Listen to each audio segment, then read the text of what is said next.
사도행전 21장 1절에서 14절까지 말씀 한 절씩 교도하도록 하겠습니다.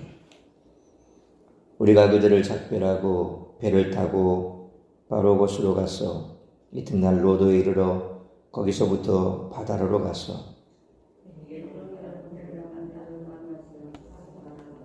구그로를 바라보고 이를 왼편에 두고 수리아를 향해 두로에서 상륙하니 거기서 배의 짐을 풀려 함이로라.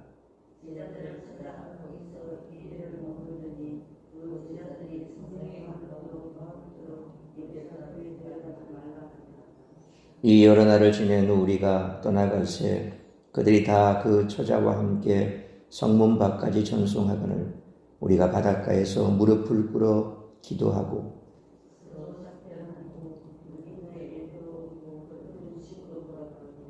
두로를 떠나 항해를 다 마치고 돌레마이에 이르러 형제들에게 안부를 묻고 그들과 함께 하루를 있다가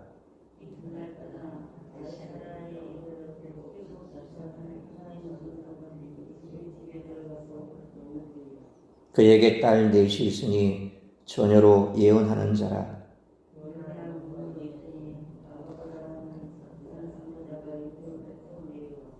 우리에게 와서 바울의 띠를 가져다가 자기 수족을 잡아매고 말하기를 성령이 말씀하시되 예루살렘에서 유대인들이 이같이 이 띠 임자를 결박하여 이방인의 손에 넘겨주리라 하거늘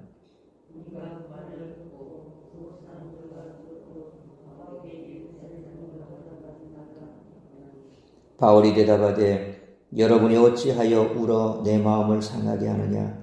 나는 주 예수의 이름을 위하여 결박당할 뿐 아니라 예루살렘에서 죽을 것도 각오하였노라 하니 그가 고난을 받지 아니하므로 우리가 주의 뜻대로 이루어지이다 하고 그쳤노라. 아멘. 바울은 에베소 장로들과 작별하고 예루살렘으로 떠납니다.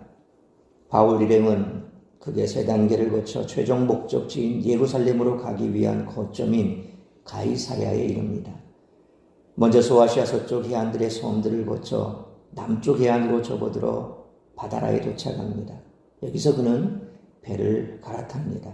그리고 두로로 신속히 가고 다시 다른 배로 가이사랴로 갑니다. 이전과 같은 오늘 본문은 바울의 두 가지 행동 언어를 통해 하나님의 뜻을 분별하는 법을 우리들이 배울 수가 있습니다. 첫째로 성경 계시에 충실할 때 하나님의 뜻을 알 수 있다는 것입니다.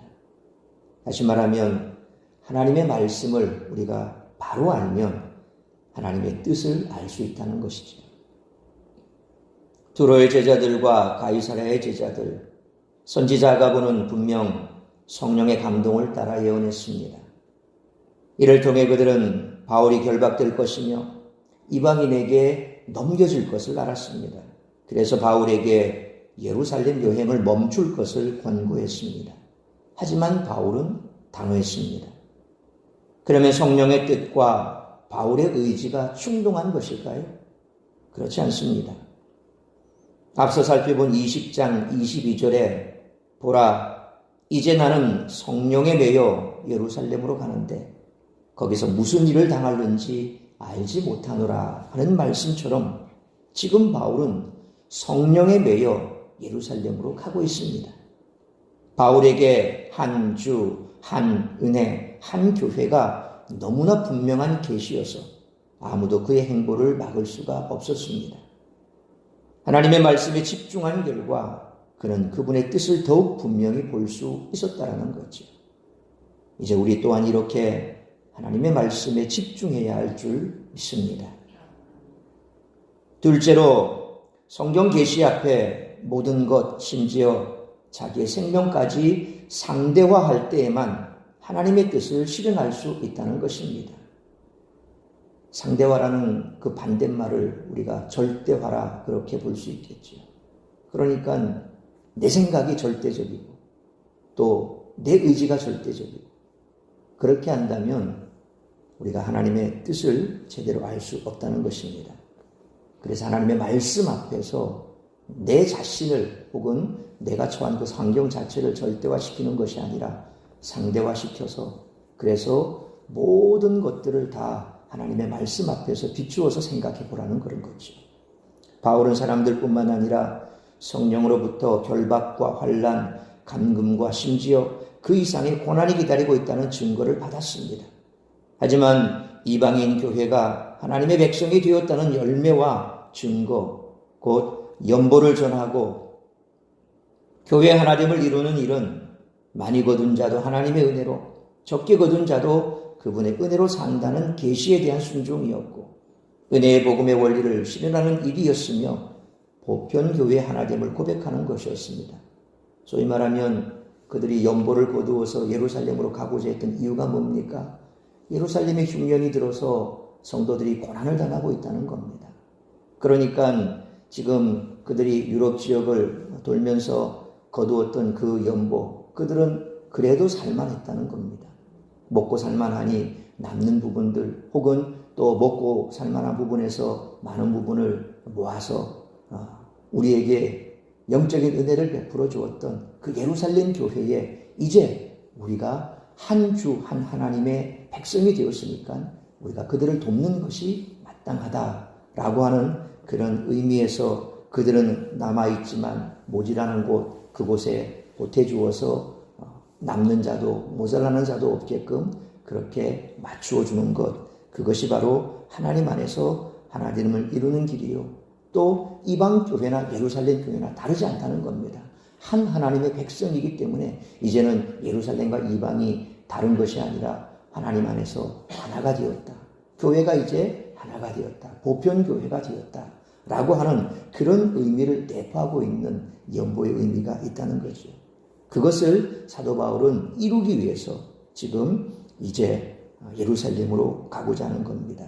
그래서 이 계시와 원리, 고백 앞에 자기 존재와 생명까지 작게 여겼던 것입니다. 가지 말라고 합니다. 거기 가면 환난을 당합니다. 결박을 당합니다. 그래서 당신의 생명까지 어떻게 될지 알 수 없는 상황입니다. 그러니 가지 말라고 합니다.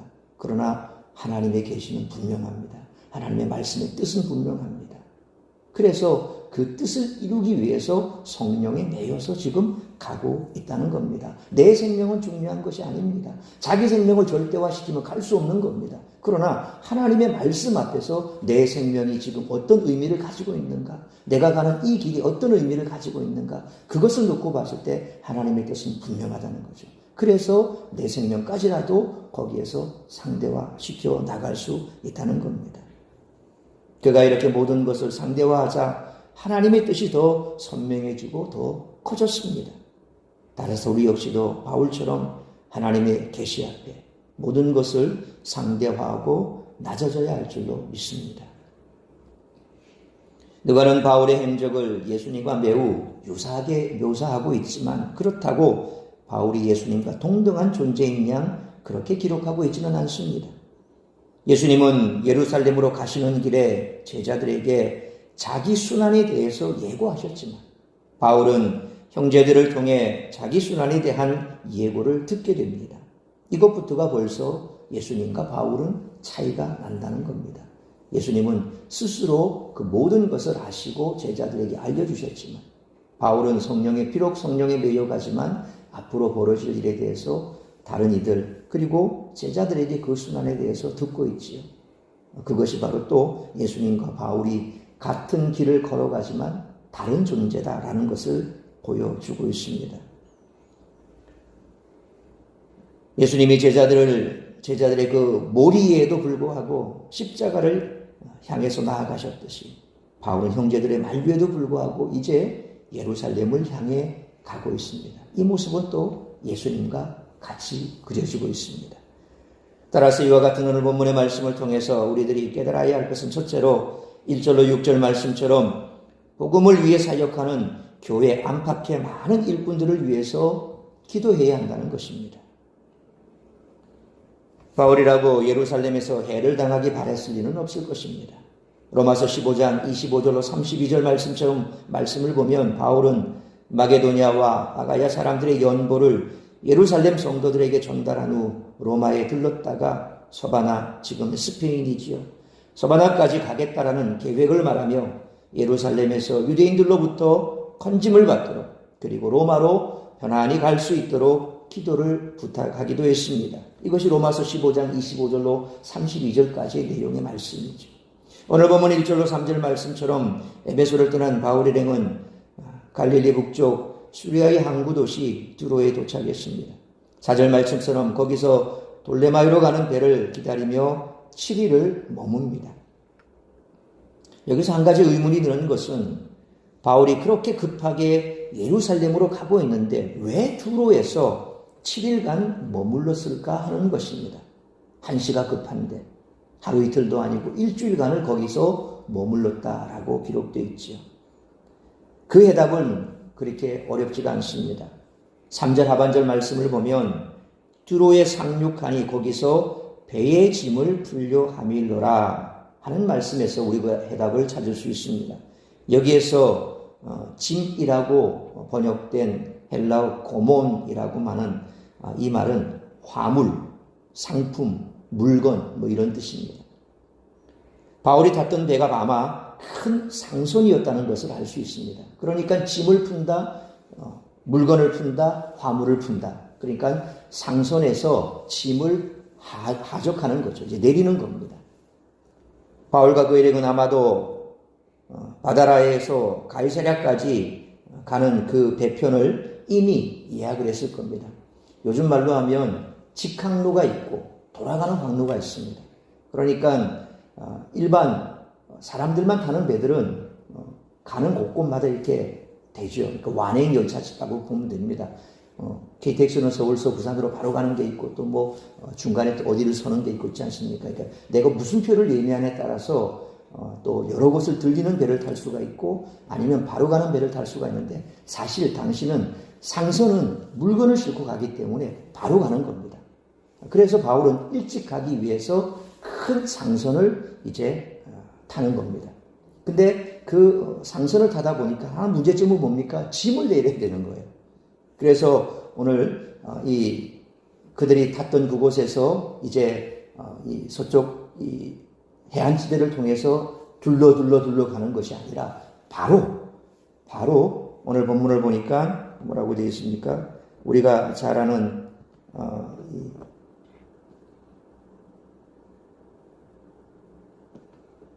여기 있네요. 구브로를 바라보고 이를 왼편에 두고 구브로 섬은 어디 있습니까? 바울이 1차 전도 여행 때 바나바를 데리고 바나바와 함께 지나갔던 섬이 구브로거든요. 거기에 이 바보라는 곳이 있고 거기에서 총독 서기오 바울을 회심시키고 했던 그 지역이죠. 그러니까 이 수리아 안디옥에서 출발해서 지나갔던 그것을 왼편에 두었다. 왼편에 두었다는 섬을 이렇게 돌아서 이제 짐을 내리기 위해서 그들이 두로로 들어간 거예요. 그러니까 바로 다른 곳을 거치지 않고 그 섬을 돌아서 그렇게 들어갔다. 그러니까 바로 급행에 해당되는 이 상선이 이제 거기에 머물렀습니다. 그래서 그들이 이 가이사랴까지 이제 그 배를 타고 가야 되는데 짐을 내리고 풀기 위해서 걸린 시간이 바로 일주일이다라고 하는 것을 알 수 있습니다. 그래서 그 배는 아마 거기에서 이 가이사랴를 거쳐서 다시 이집트로 그렇게 가야 했기 때문에 그곳에서 다시금 이집트에서 팔아야 될 화물을 다시 선적했고 그렇게 해서 일주일의 시간이 걸렸다라는 것을 알 수가 있습니다. 한편 두로에서 만난 제자들은 성령의 감동으로 바울에게 예루살렘으로 들어가지 말라고 합니다. 그러나 5절로 6절 말씀을 보면 바울은 예수님처럼 고난을 예상하고서도 예루살렘으로 가겠다는 뜻을 꺾지 않았습니다. 이에 두로의 형제들은 처자와 함께 나와 성문 밖까지 전송하고 바닷가에서 무릎을 꿇고 기도하며 바울 일행을 축복합니다. 지금도 위험한 곳인 줄 알면서도 복음 전파 일념으로 선교지로 향하는 선교사들이 있습니다. 힘들고 어렵지만 아무도 알아주지 않는 곳에서 묵묵히 사역하는 주님의 일꾼들이 있습니다. 그러므로 힘들고 어렵지만 아무도 알아주지 않는 곳에서 묵묵히 사역하는 교회 안에 많은 주님의 일꾼들을 기억하고 그들을 위해 기도할 수 있어야 하며, 우리가 파송한 필리핀의 황창렬, 김겸란 선교사님 뿐만 아니라 세계 각지에 흩어져 사역하는 모든 선교사님들을 위해 기도와 후원을 아끼지 않는 우리 모두가 되시기를 축원합니다. 두 번째로 7절로 14절 말씀처럼 하나님의 뜻대로 행하면 합력하여 선을 이루어 주신다는 것입니다. 7절로 9절 말씀처럼 바울 일행은 가이사랴에 이르러 전도자 빌립의 집에 머뭅니다. 사마리아 선교를 이끌었던 빌립이 살며 그의 네 딸이 예언을 했으니 그것은 초대교회에서 상당히 의미 있는 곳이었을 것입니다. 그런데 10절로 11절 말씀처럼 그곳에 유대에서 온 아가보라고 하는 선지자가 와서 바울의 띠로 자기 수족을 매는 선지자적인 행동을 통해 유대인들이 바울을 이방인들에게 넘겨주리라고 예언을 합니다. 마치 예레미야 선지자가 실물을 가지고 그렇게 백성들 앞에서 앞으로 벌어질 일에 대해서 그렇게 예언했던 것과 비슷하게 그렇게 하고 있습니다. 여기서 이방인 손에 넘겨진다라는 예언은 예수님의 십자가 처형을 떠올리게 하기에, 누가를 포함한 바울의 동료들은 12절 말씀처럼 바울이 예루살렘에 들어가는 것을 만류합니다. 그러나 바울은 13절로 14절 말씀처럼 예수님이 가셨던 길을 두려워하지 않았고 결박당하는 것뿐만 아니라 죽음까지 각오했다고 선언합니다. 이에 다들 주님의 뜻대로 이루어지기를 바라며 만류를 포기합니다. 그런데 아가보의 예언은 오히려 바울이 보호를 받는 것으로 실현이 됩니다. 이제 뒤에 우리가 살펴볼 31절로 36절까지 말씀을 보면 유대인들이 바울을 암살하려 하자 로마의 군병들이 바울을 체포해서 압송했는데, 이는 결과적으로 유대인들의 폭력으로부터 바울을 지키는 역할을 했습니다. 그러니까 이방인 손에 넘겨진다, 소위 결박당한다, 그 말 자체가 바로 그렇게 이루어졌는데 그것은 바울에게 해가 된 것이 아니라 오히려 바울을 유익하게 된 거죠. 바울의 생명을 지켜주는 겁니다. 로마 병사들이 그들이 유대인으로부터 해를 당하지 않도록 보호해주는 그런 역할을 했다는 겁니다. 예수님이 이방인들에게 넘겨줘서 십자가를 주셨지만 이처럼 그로 인해서 더 큰 영광을 얻으셨듯이 바울도 이방인들에게 넘겨져 보호를 받고 그가 원했던 대로 로마까지 갈 수 있게 된 것입니다. 바울은 예수님의 모범을 따랐기 때문에 주님의 보호하심 아래 결국 목적을 달성했습니다. 그러므로 로마서 8장 28절에 우리가 알거니와 하나님을 사랑하는 자 곧 그의 뜻대로 부르심을 입은 자들에게는 모든 것이 합력하여 선을 이루느니라 라는 말씀처럼 하나님의 뜻대로 행한다면 지금 당하는 모든 환난이 결국 주님이 영광 받으시는 일인 줄 믿고 믿음으로 담대히 나가는 우리 모두가 되시기를 축원합니다. 사랑하는 성도 여러분, 어쩌면 바울은 스데반을 떠올렸을지도 모릅니다. 예수님과 꼭 닮은 그를 기억하며 바울도 순교를 각오할 수 있었을 것입니다. 그가 스데반을 죽이는 일에 한편에 서서 찬성을 했지 않습니까? 그가 어떻게 죽었는지, 그리고 죽으면서 마지막에 어떤 모습을 보였는지 그런 평생도록 그것을 기억했을 것입니다. 마치 베드로가 예수님이 이미 네가 오늘 날이 밝기 전, 닭이 울기 전 네가 나를 3번이나 부인할 것이다. 그렇게 예고한 그대로 마지막 순간 예수님을 부인할 때 닭이 울었죠. 그는 평생 그 닭 울음소리만 들을 때 자신이 무슨 일을 했는지 기억했을 것입니다. 바울도 마찬가지입니다. 그래서 그는 나는 죄인 중에 괴수다, 그렇게 고백하지 않습니까? 스데반을 죽이는 일에 그가 적극적으로 나섰고 그 죽음의 현장에 있어서 그의 죽음을 뚜렷이 목격했기에 그는 그 스데반을 기억하며 이제 나도 그 죽음의 길을 가야 한다라고 생각했을 것입니다. 바울은 주님의 일에 대해 증언하라는 사명을 받았고 그 일을 감당하다가 죽게 된다면 그보다 더 영광스러운 일이 없음을 깨달았습니다. 그러므로 바울과 같이 힘들고 어렵지만 아무도 알아주지 않는 곳에서 묵묵히 사역하는 교회 안팎의 많은 주님의 일꾼들을 기억하고 그들을 위해 기도와 도움을 아끼지 않을 뿐만 아니라 이런 사명의식이 우리에게도 동일하게 임하므로 주님 앞에 서는 그날까지 주신 사명 충성스럽게 잘 감당하는 우리 모두가 되시기를 주님의 이름으로 축원합니다. 기도하겠습니다. 걸어가신 아버지 하나님, 은혜와 사랑을 감사합니다. 오늘도 우리에게 주신 말씀 우리가 가슴 깊이 새기며 참으로 주님 나라와 복음을 위해 쓰고 수고하는 교회 안에 많은 숨은 일꾼들이 있고 또 교회 밖에서도 그처럼 복음을 전하기 위해 목숨을 내어놓고 사역하는 많은 주의 일꾼들이 있습니다. 그들을 기억하고 그들을 위해 기도하며 그들의 필요를 도와줄 수 있는 우리 모두가 되게 하여 주옵소서. 뿐만 아니라 우리 또한 그와 같은 주님께서 주신 사명 잘 감당할 수 있는 일꾼이 되길 원합니다. 그 사명이 무엇이든 또 그것이 어떤 일이든 주님께서 기뻐하시는 일이라고 한다면 바울과 같이 또 우리 주님과 같이 목숨 내어놓고 순교했던 수많은 믿음의 선진들처럼 우리 자신의 모든 것들을 절대화하는 것이 아니라 말씀 앞에 상대화시켜 말씀 앞에 순종하는 겸손하게 순종하는 우리 모두가 되게 하여 주옵소서. 그리함으로 교회 안에서도 덕을 세우고 주님 영광 나타내는 일에 최선을 다하는 우리 모두가 되기로 결단하는 귀하고 복된 이 아침이 될 수 있기를 간절히 빌고 소원하오며 이 모든 말씀 우리 주 예수 그리스도의 이름으로 기도하옵나이다. 아멘.